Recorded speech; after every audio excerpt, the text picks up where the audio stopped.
Hi friends, welcome to our channel Chandra's kitchen. నేను ఈరోజు మీకు మినప్పప్పుతో పచ్చడి చేసి చూపిస్తానండి. చూసారా? అబ్బా! సూపర్ యమ్మీ అండి. దీని ప్రిపరేషన్ చూద్దాం. నేను ఒక చిన్న గ్లాస్ తోటి మినపప్పు తీసుకున్నానండి. దానికి మనకు స్పైసీకి తగ్గట్టుగా రెడ్ చిల్లీ తీసుకున్నాము. జీరా హాఫ్ టేబుల్ స్పూను, ధనియాలు హాఫ్ టేబుల్ స్పూను, చిటికెడు మెంతులండి, 4 వెల్లుల్లి రెబ్బలు. ఆ గ్లాస్‌తో నేను ఒక గ్లాస్ తీసుకున్నానండి. అది సరిపోతుంది మనకి. ఒక 4, 5 మెంబర్స్‌కి ఈజీగా వస్తుందండి. ఇప్పుడు వీటిని మనం చక్కగా వేయించేసుకుందాం.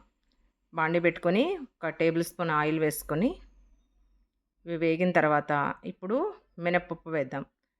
ఆ రెడ్ చిల్లీని తీసుకోవాల్సిన అవసరం లేదండి. అది ఎంతవరకు ఎగితే అంతవరకు ఉంటుంది. మాడిపోవడం అనేది ఏమి ఉండదు. ఇప్పుడు ఈ మినపప్పు కూడా చక్కగా మంచి వాసన వచ్చే వరకు బ్రౌన్ కలర్ వరకు వేయించుకోవాలండి. మనకి తేడా తెలిసిపోతుంది కదండి. వేగితే మంచి వాసన వస్తుందండి. ఇది కొంచెం వేగిపోయిన తర్వాత ఇప్పుడు మనం జీరా ధనియాలు వేసుకుందాం. చూసారా? మంచిగా వేగిపోయినాయి కదా! కలర్ కూడా తెలిసిపోతుంది మనకి.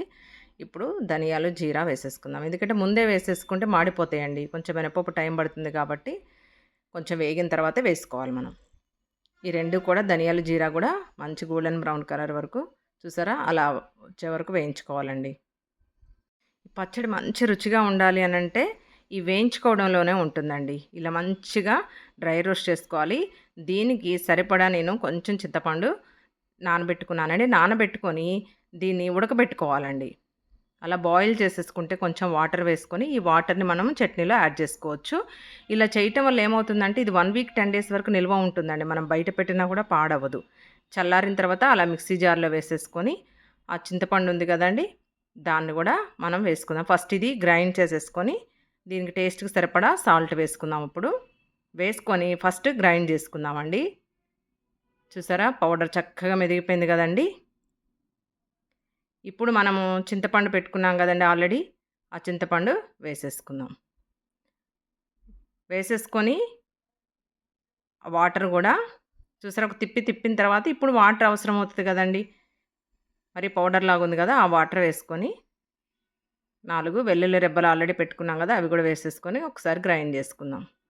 చూసారా? మన పచ్చడి రెడీ అయిపోయింది కదండీ! రోట్లో నూరితే ఇంకా అద్భుతంగా ఉంటుందండి.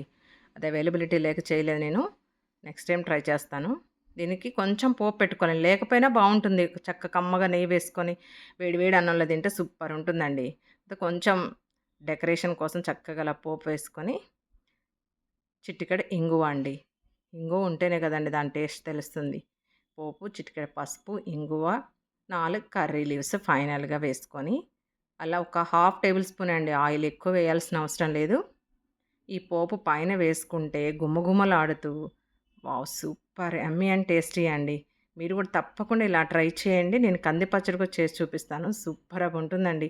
ఇది మీరు ఇలా గాజు బౌల్‌లో పెట్టుకొని బయట పెట్టుకుంటే 1 వీక్ 10 డేస్ వరకు అస్సలు పాడవదండి. తడి తగలకుండా ఉండాలి.